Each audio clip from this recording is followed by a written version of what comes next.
right, good morning, everyone. We're still waiting on a few people, but I think most of those who are going to be here are here. So, last week we had our first lesson of the listen segment of the Love, Listen, Lead Bible study, the Let's Go Bible study. And I said we would pick up with video segment 3, the breakout session, as your homework. So, you've had a week, except Rich wasn't here, so he's trying to figure out what in the world I'm talking about. You've had that week. Can you think of somebody in your life that you thought exemplified being a good listener?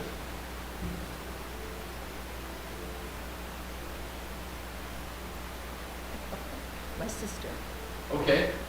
She was a commercial insurance whatever. Anyway, she had a job that involved her flying around the world and meeting with heads of companies to convince them that they really needed the insurance package that her firm was developing or would do for them. And when you talk to her, the first thing she leans forward. Okay. And never breaks eye contact, and does nodding when, angry, and never interrupts, and then remembers so that later on she can go back to some point that was made in the conversation. And doesn't get personal, doesn't ever say, well, I remember a time when because the opposite was a person I was talking to yesterday. And just casual conversation. I'm sure never heard a word I said, except picked up one word and then filled in an experience that they'd had. Okay, so we can see the opposite too sometimes. Although sometimes people share similar experiences, like when they listen to you and they say, well, this one time they're not trying to usurp, it's more like, we have something in common, I have that same, that's a fine line to try to draw. Okay? Any other great listeners? So leaning in, the letting you finish and almost exhausting what you have to say before then butting in to say your own speech, and then showing that I remembered and I was paying attention to come back to that. People have said that I'm a good listener, but I think it's because I tend not to talk too much. There you go. Gene Tool.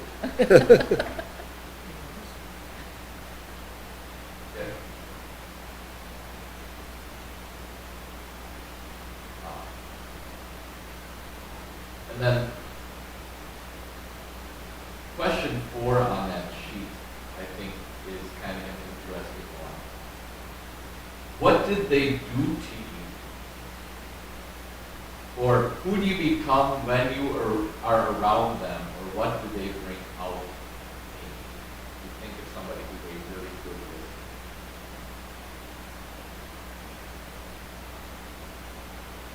Make you feel valued. Okay.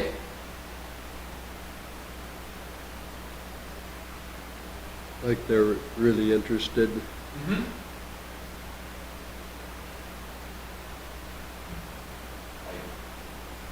The two that stood out in my own mind were Professor Potion, who's leading this discussion, and then my advisor at the seminary, Professor Geiger. So you come back and figure you discuss the experiences and your evaluation. And the way that both of those men listen and then keep to show that they understood, and one thing as I think about it now, there's a power dynamic there that makes communication slightly more challenging. My advisor at NLC, that's the person who has the most influence on recommending the seminary. And then your advisor at the seminary, if you give the wrong answer, or you don't, if you show something vacant, that changes the entire course of how, and yet the way that they listen makes you comfortable in speaking to them and sharing, so that it wasn't a just let's get this conversation over type of conversation. And I think that exemplifies, that you find yourself sharing more than you almost intended to with a person. Other thoughts or comments on your brushes with those who are excellent listeners?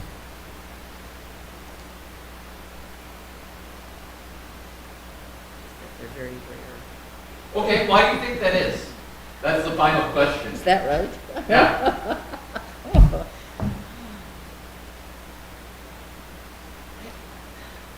Maybe because, well, if it's someone you're just meeting, you're a little insecure, Mm-hmm. and you're more concerned about the impression that you're giving. Mm-hmm. And sometimes people are so busy while you're talking, they're thinking of what they're going to say next in their mind. There's no real listening going on. So you always end up thinking ahead instead of being present in the moment there. Well, I think also it's so rare because we're all selfish. I think that's true. And when you talk about it, we're insecure, we want to make sure I make a good impression. And it's funny, what makes the best impression sometimes? Listening. And at the same time, it's funny when I'm in a group of pastors, like we'll have this week at pastor conferences, we all tend to practice listening. So that's also a weird dynamic, because No one talks. well, except we all talk, because Right. that's what we do for a living. We're talkers. Right. But at the same time, it's like you can find yourself sometimes going, oh, I've been talking about myself, because that person was patient to listen and respond. And then if maybe something interrupts and you don't ever get to reciprocate, you feel almost guilty then. Because you did want to know what's going on in that person's life too. But it kind of, you have two listeners next to each other. That also creates an interesting dynamic. When one of them just doesn't want to speak, that's one thing. But if you have two people who are active listeners, who are trying to draw out more. And they're sitting up straight staring at each other. Some people don't want to speak, and other people just can't think of anything to say. Right? A lot of times I think, oh, they said something interesting, but I can't think of anything interesting to say. Well, that's where active listening actually comes in handy, because then you just showed that you understood what they had to say, or tell me more about that experience, or whatever it is, but maybe you did not.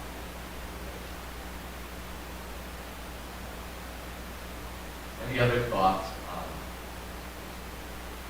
good listening? Body language is really a big part of this. Right, and I don't know, we didn't really talk about it here. We're not going to talk about it today. And now I need to move the camera. Because I'm ready to demonstrate body posture.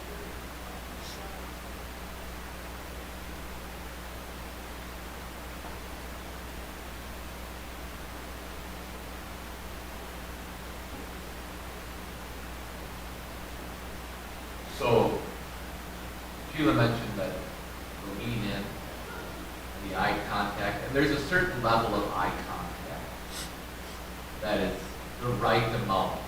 There's kind of a feel to that. I don't really like being stared at when I'm talking, bored into, but you know, you can over lean in. But if someone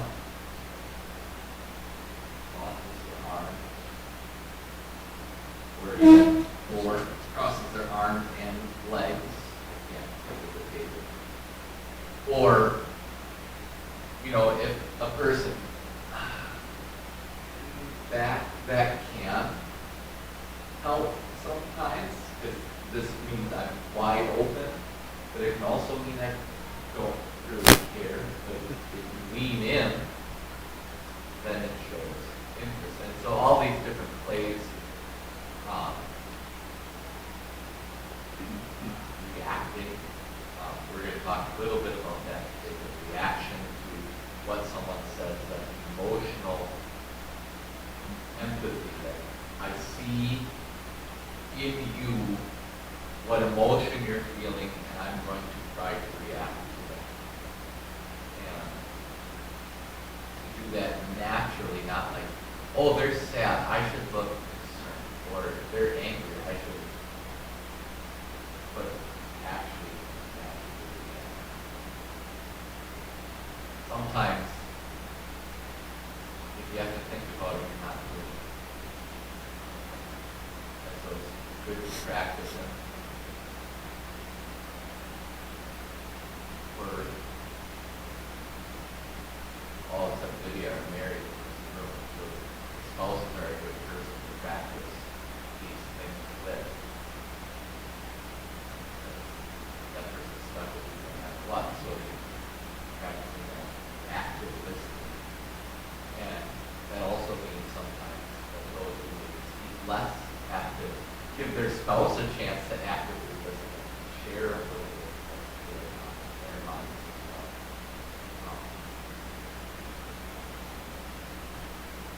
So, other final thoughts on that before we start with the next video?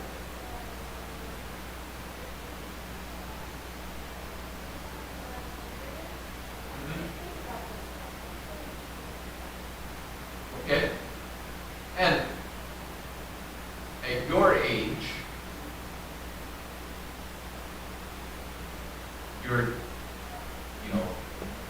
a lot of kids are together and they're active, or you're just, doing your friends go a mile a minute, so there's not really that sit down and serious conversation.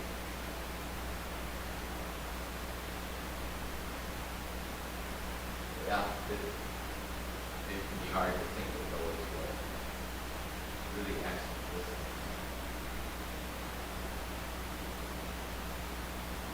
I didn't hear it. That's what I say Lydia is.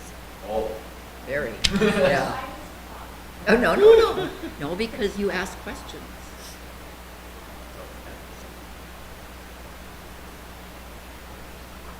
Yeah, just about to start the video, right?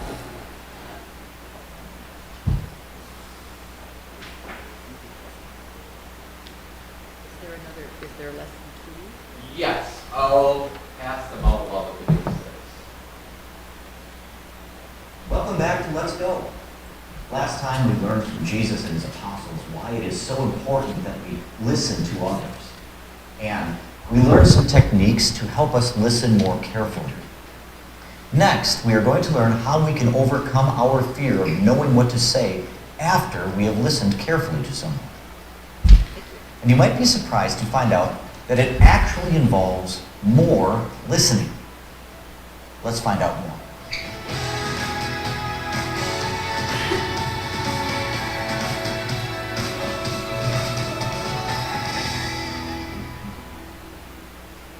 There is something incredibly freeing when we learn to say, I'm going to understand this person as well as I can, however long it takes.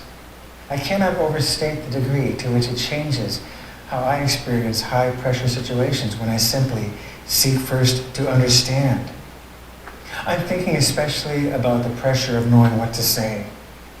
You may feel that you cannot be involved in witnessing conversations until you have an encyclopedic grasp of every possible answer to every possible question.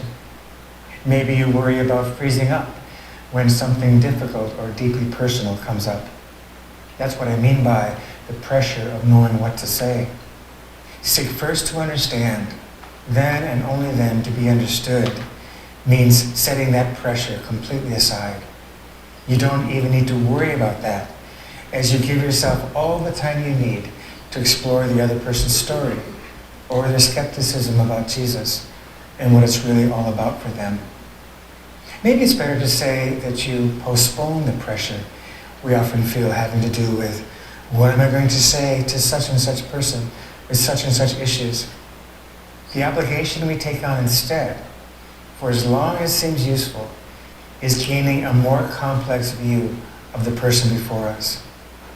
And we will do this rather than contradicting people at our first opportunity or immediately trying to form our response, all the while they are trying to be heard. What does that actually sound like? Here's just one example that will serve to just introduce the idea of active listening that we will work with in the next lesson. I remember a conversation with a man who told me that the church is full of hypocrites. This was his reason for not giving Christians the time of day, and more importantly, for not giving Jesus a second thought. The church is full of hypocrites. The person who seeks first to understand will realize that there is more to this man than this objection. There's more to this story. Ask yourself what you might have said. Pause the video for a moment to give yourself that opportunity. What do you say to the person who says the church is full of hypocrites? So pause the video for a few minutes and just...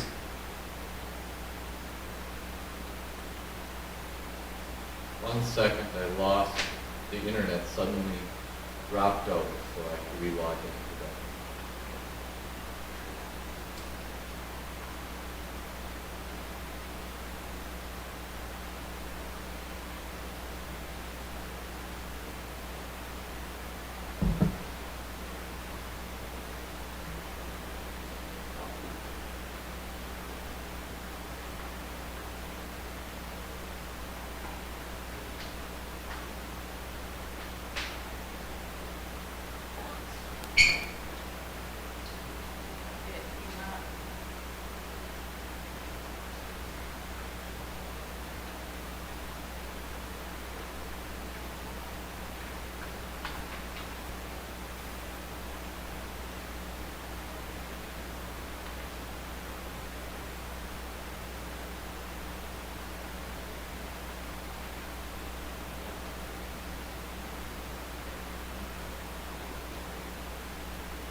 Funny enough, that's still running. I just lost my, just the surface lost internet connection. So the stream never stopped, even though I couldn't see. So, how do you respond? The church is full of hypocrites. Rich, you need to turn your microphone closer.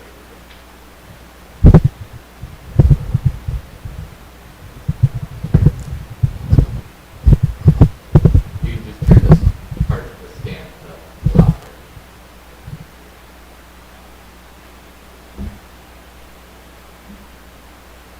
It's true. Okay. And Christians admit that. Okay. If people were perfect, we wouldn't have a need for a church. Okay. Ah. If you're trying to listen, Because I could say yes. I could say yes, the church is full of hypocrites. But what I mean by hypocrite is being properly raised. Or they're the same thing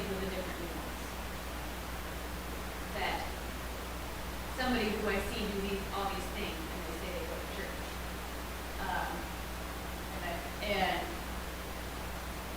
And they go to church because it makes them feel like better people, versus they go to church because they know they're better.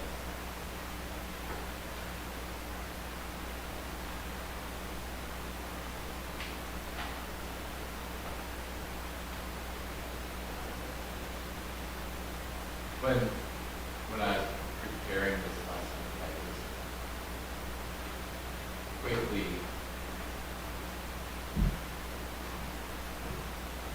I quickly just thought of my responses. My first instinct is always a little bit towards snark. So if someone says the church is full of hypocrites, my first response is, well, it's not quite full. There's always room for one more. And, depending on the person to whom you're speaking, that might not be as offensive as it initially sounds, especially if it's someone that you have developed a bit of a relationship with.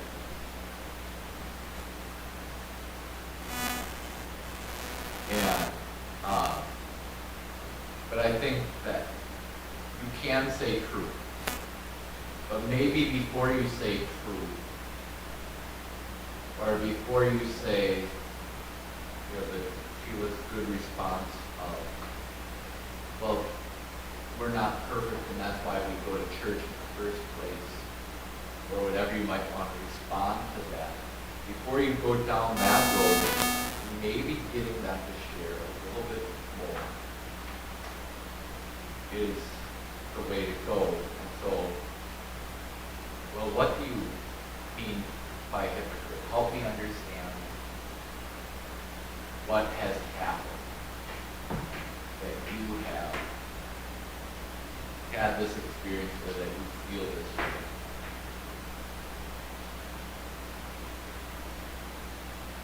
Person must have had some experiences and conversations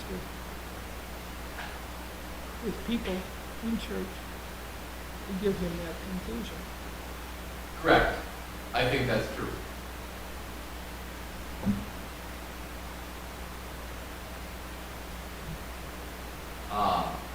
And so if you want to be a listener, learning why that person feels that way is going to be part of it. We will watch the next video and I'm going to tell you. So just when you say that, again, my answer was, me putting out my opinions, not trying to listen to, listen. It's kind of,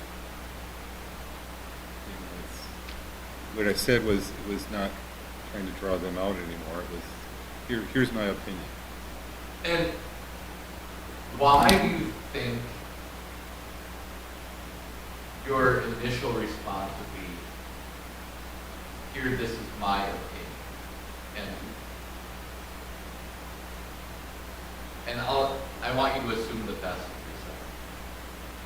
So it'd be easy to say, well, because I think my opinion is important or whatever it is.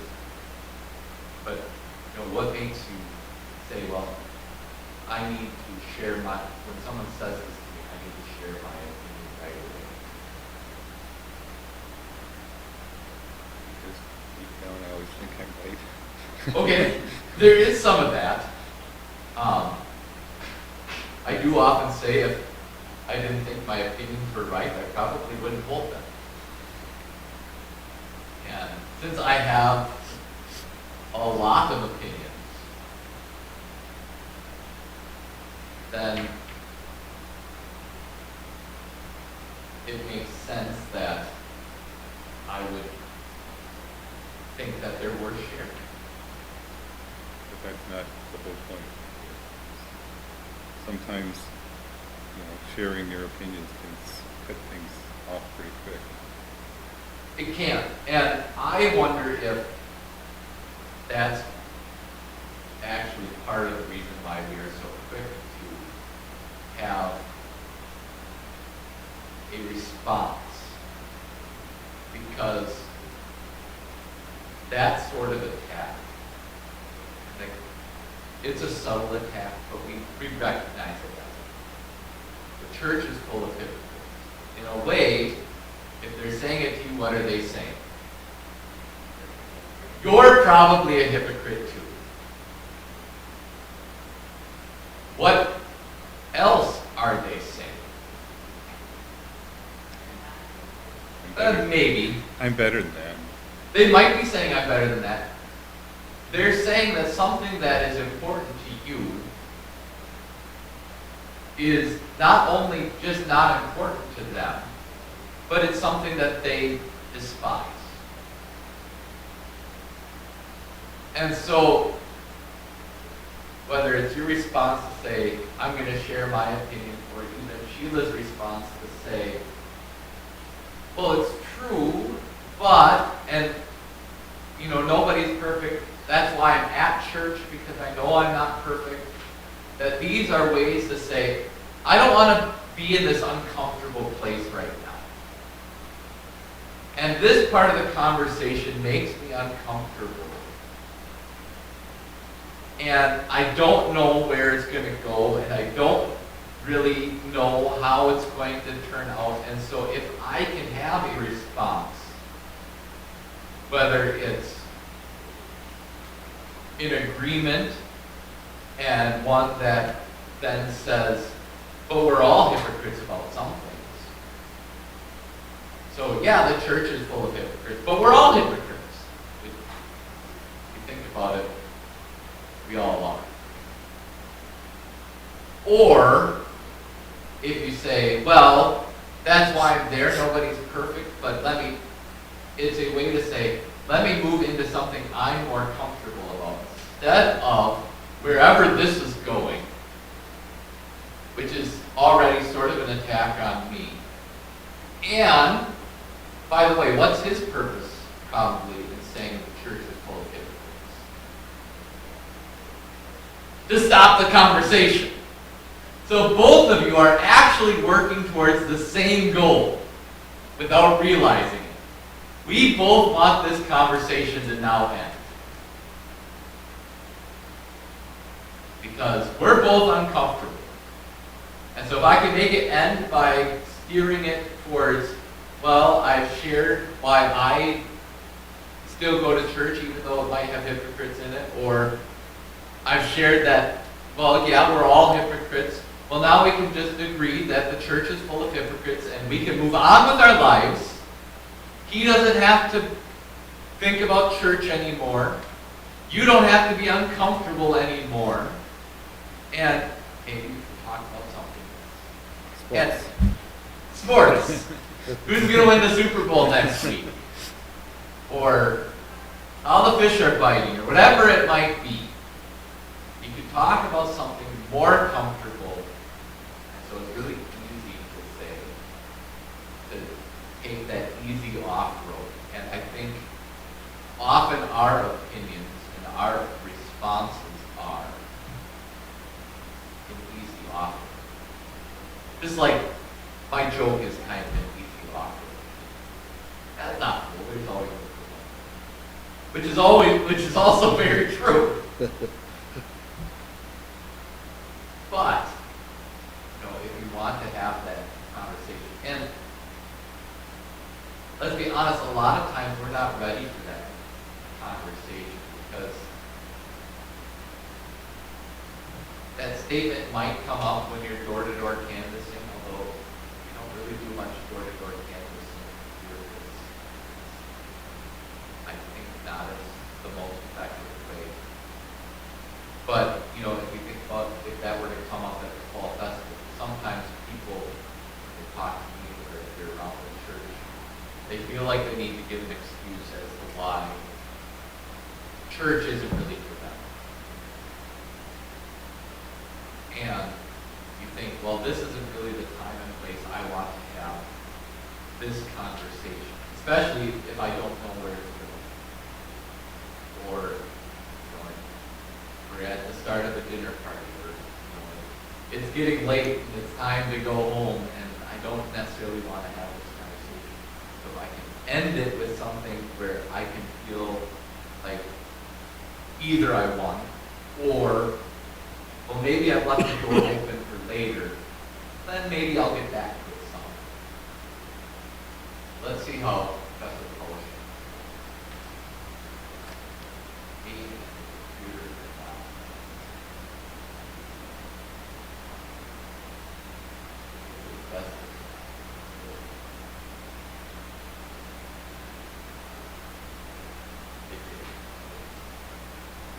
What's this question? Then resume the video.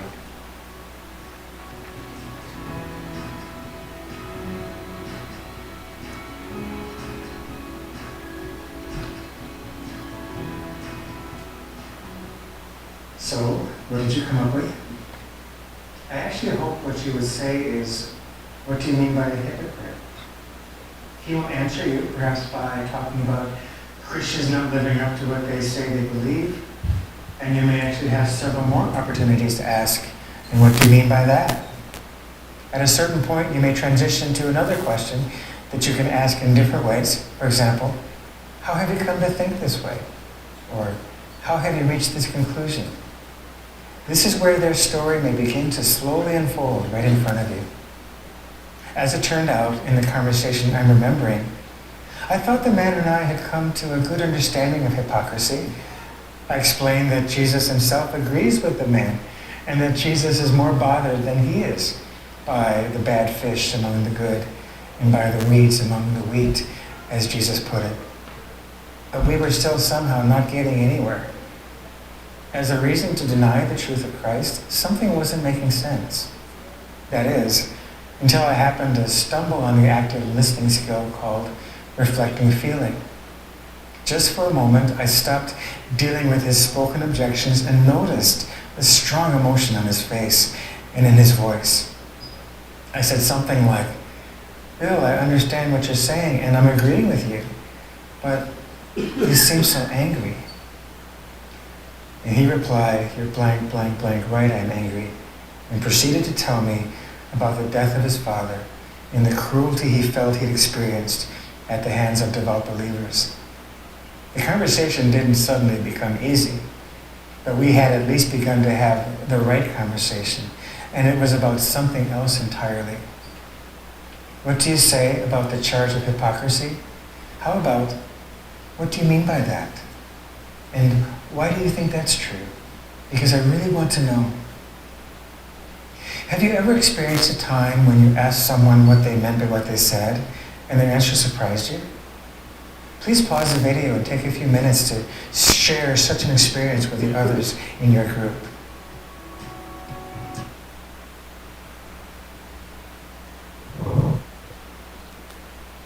So,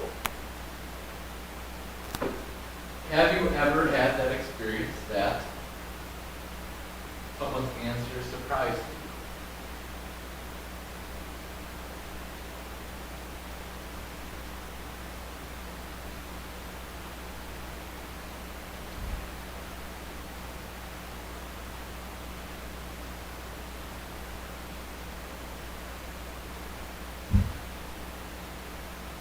I think the answer is yes, I just Okay. can't remember, but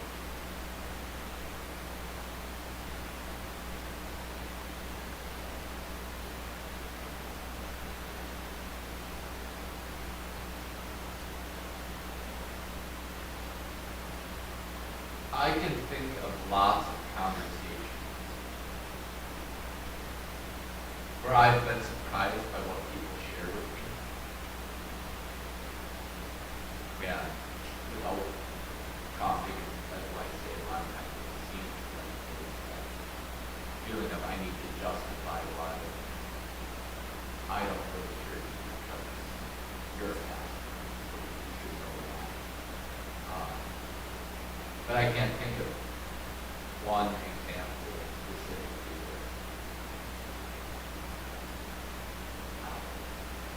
where I was overwhelmed by surprise.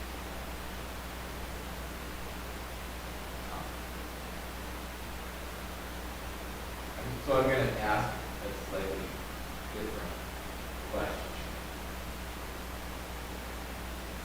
Why should it not surprise us that people will have surprises?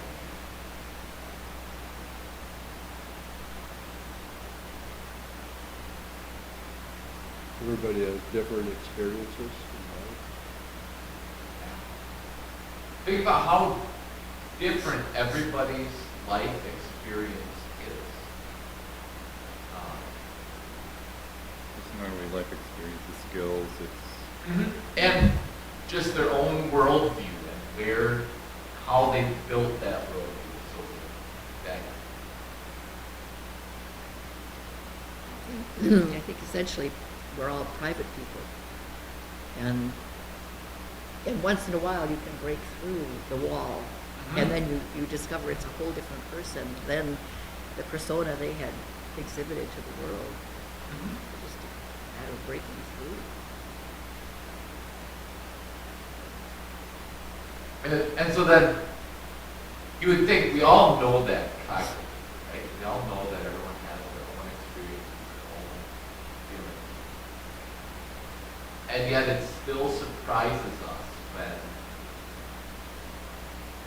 we get a glimpse of that.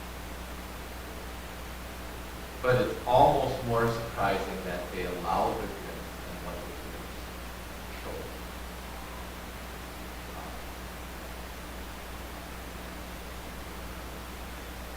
I think, I don't remember, I should have taken it. When I was watching this, I had the feeling that the surprising answers, when you give people a chance to talk about their past experiences, might be even more surprising here in Oregon than other parts of the country. Why do you think I would say that?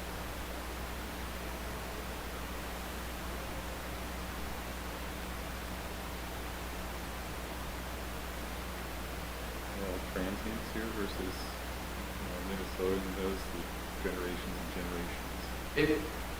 It seems more rare to find someone who is born and raised and lived their whole life in Oregon than pretty much any place I've ever been. And it seems also, now this just might be, these are the type of people who share more. It seems often that a number of them are trying to get away from something. And Oregon is their chance to get away from something, usually a flyover. Could be elsewhere. But there's something about the West, Oregon, that makes you feel like I can escape that thing that I didn't. And so, in the Midwest, you could expect to meet Roman Catholics. You could expect to meet a lot of Lutherans of all different kinds, very Methodist. But I rarely had experiences talking with people who grew up in what we would call like a very strict fundamentalist like church. I grew up with the pressure of the law that those church bodies put on. So you better do things all the right way. And it's a different type of pressure than what Roman Catholicism puts on its sacrament. There's no outlet value for it. And people grow up despising that.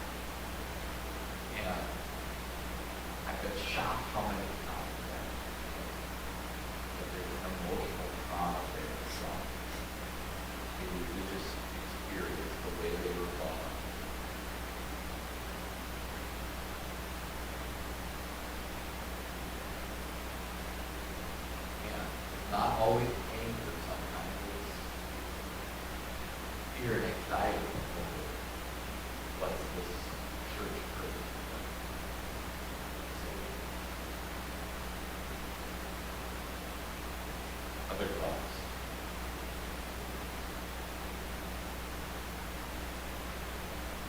when I used to drive people around, it always surprised me, the things that they would tell me. Mhm. I'd go home and tell Gene, I think I'm a bartender on wheels. Because I was someone they probably, maybe would never see again. And, you know, when you're driving and you're not looking at them, Mhm. that was non-threatening. And it seemed like a safe space for someone. Certainly.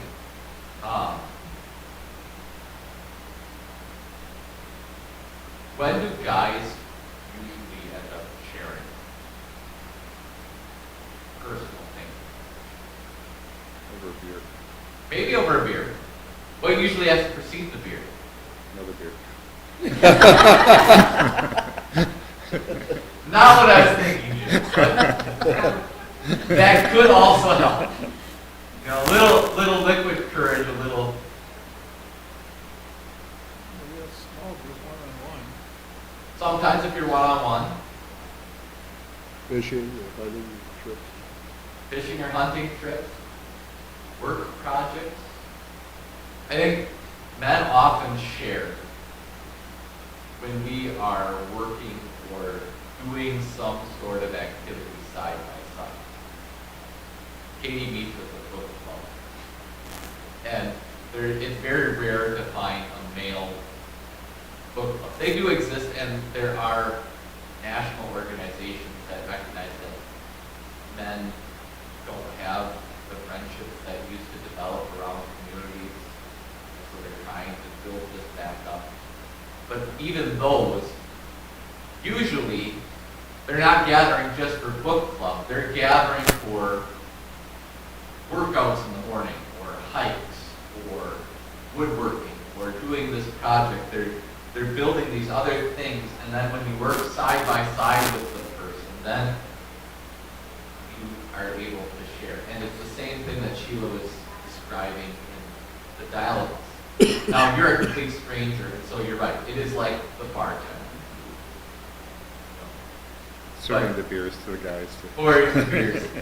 But where they have no expectation, you can't make them uncomfortable. You're concentrating on driving, so you're not, turning to share your information.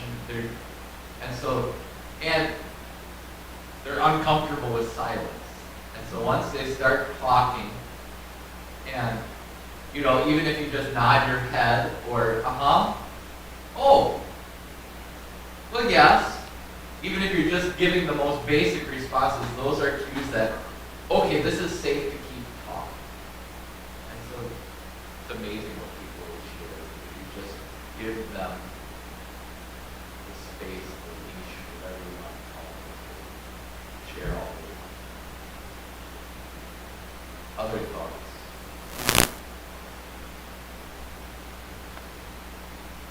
Just that's what makes a good salesman. Mm-hmm. 'Cause what you're selling isn't always that important. It's if you get a personal relationship with the customer, they're going to you spend their money more freely. We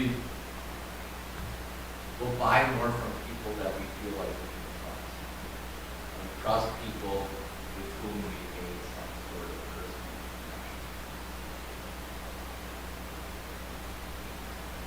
It's why people ask their friends and family, well, what did you buy?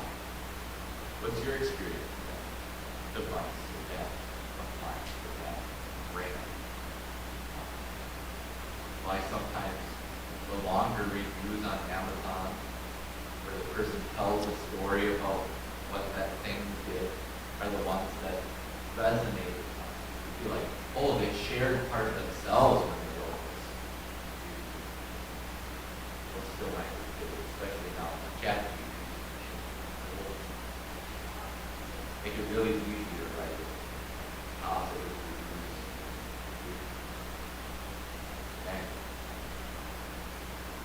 But you can't chat GPT your way into the personal conversation.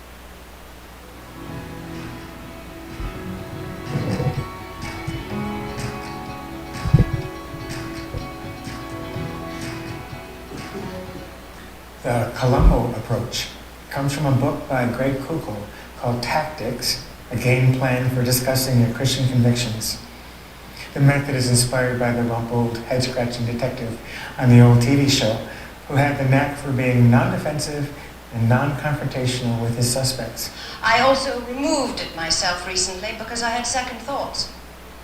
What do you mean by second thoughts? He would maintain a posture of something like, "There's something I don't quite understand here. You gotta help me." In the conversations we're envisioning in this course, you can spend as long as you like asking the following questions in response to what people tell you in that same non-threatening way. What do you mean by? What does it mean when you say? Or, help me understand this. This is where you genuinely accept the burden of understanding and generously explore the other person's meaning. Why do you think that's true? How have you come to think that way? This is where you draw out the other person's story that seems to them to make their view of Christianity make sense. Or you call up whatever evidence or rationale is getting in the way for them. The third kind of question is when you ask, well, have you thought about such and such? This is where, if you are ready, you at last begin to introduce your message or the truth as it relates to the particular person before you. You're in no hurry to get here, of course. You do not need to be locked up in the fear of the possibility of not having any answer at all. The conversation may stray into things you've not deeply studied. For example, the overwhelming evidence for the resurrection of Jesus, or the overwhelming reasons to take the New Testament at face value. Let's say the person comes at you with misinformation about those issues, citing, for example, the so-called Gospel of Thomas, or the hallucination theory about the resurrection of Jesus. You need only say, if this happens to you, well, you've clearly thought more about this than I have. Do you mind if I look into that and we talk about this again? You've lost nothing. The whole while you were treating the other person with true kindness and genuine interest. You have modeled gentleness and respect. The value of Kugel's book is in draining the anxiety from those situations, helping you to understand that the goal is simply to get up to the plate, that is to be in those conversations. That's a win all by itself. And it can start right now. It can start today, no matter how much or little you think you know. You will learn so much from those encounters, and you will gain more and more good things to say over time. You will find more and more ways to, as Kukul says, put a stone in the shoe of the other person in that third piece in which you are able to insert something that is reliable and true, as we know it from the Word of God, by simply saying, have you thought about this? Having listened out of a genuine loving desire to understand, you can ultimately learn to ask, have you thought about this? Let's give this a try. Please choose a partner as we role play using the Columbo approach. Each person will take a turn being the skeptic and also the witness. In this scenario, the skeptic's objection is one we discussed earlier, namely that he believes Christians are hypocrites. Now, when it's your turn to play the skeptic, ask yourself what might make a person come to believe that? What might they mean by that? And so as you play this role, play it as a skeptic, also who is thoughtful and kind. In other words, I ask you to keep the role play light.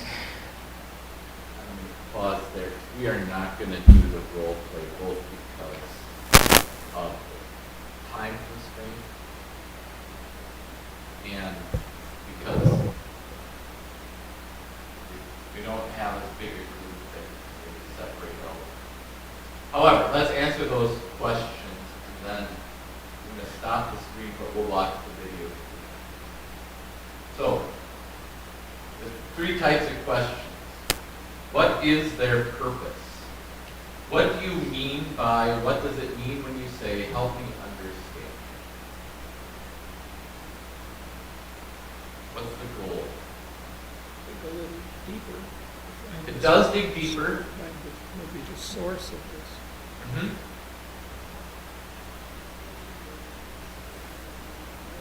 Okay, defines terms. It also has an emotional purpose. What's the emotional purpose for the person's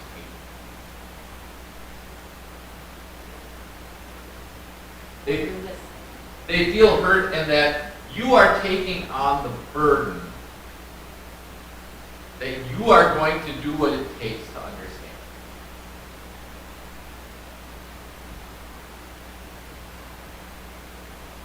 Why do you think that's true? Or how did you come to think that way, or whatever, however that question might arise?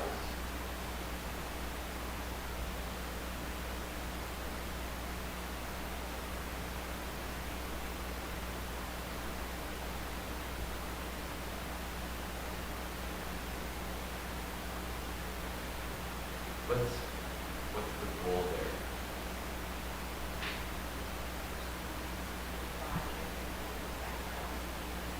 Mm-hmm. To put it in a different terms, to show your love to them. Okay.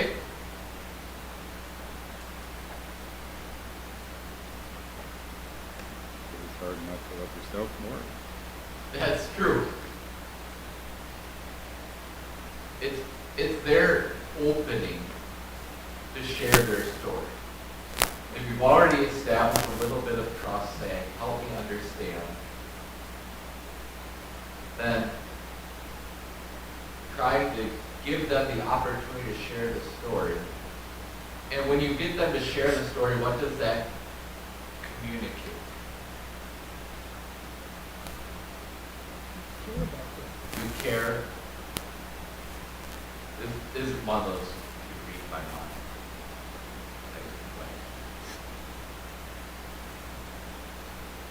That you aren't automatically assuming that their opinion is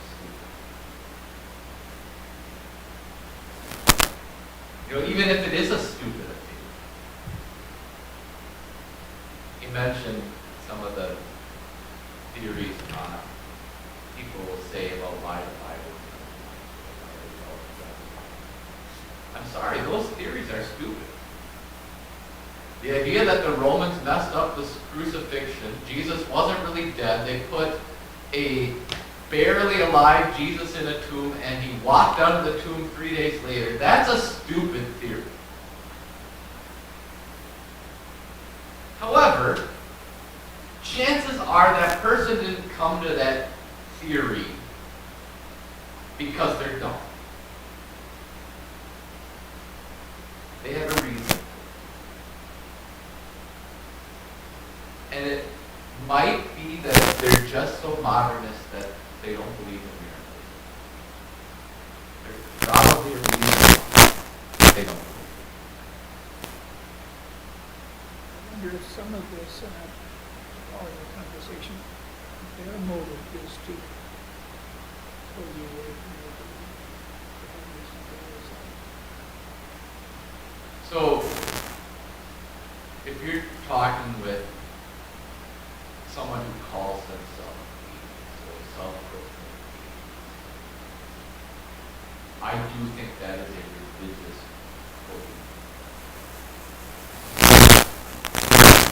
That they are religiously and yes, they want to convert others to atheism. Because otherwise, people will use other terms, like spiritual, religious, or I'm agnostic, right? Or they don't define themselves. Someone who says, I identify as my own atheist, they're making a credo belief statement. And so yes, there is some, but I think even a majority of those is a story.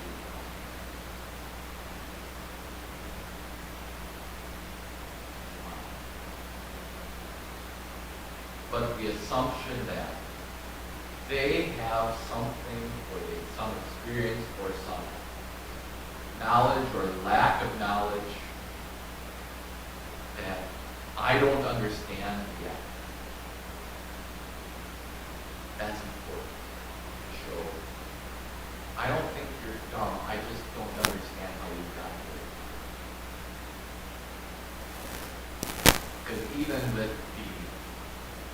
hardened religious atheist,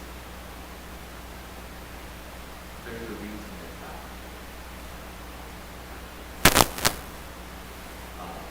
And finally, have you thought about what's your goal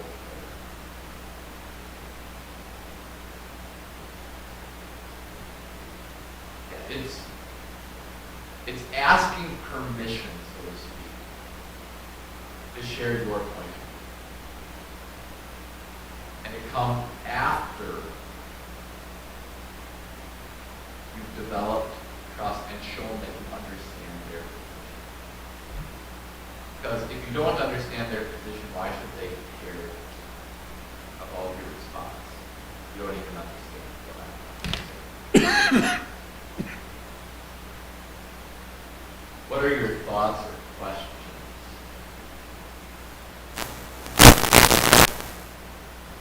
That's what we'll have to do. Hoping it's the end.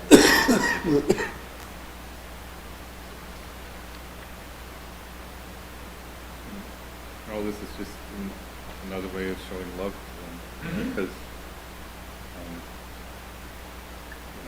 it's not love when you're trying to always force your opinion.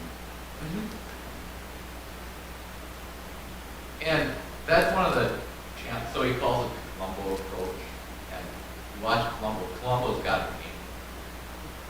I mean, some of it he wants to know the truth. I think I've seen one. Some of it he wants to know the truth. But he's also trying to solve the case.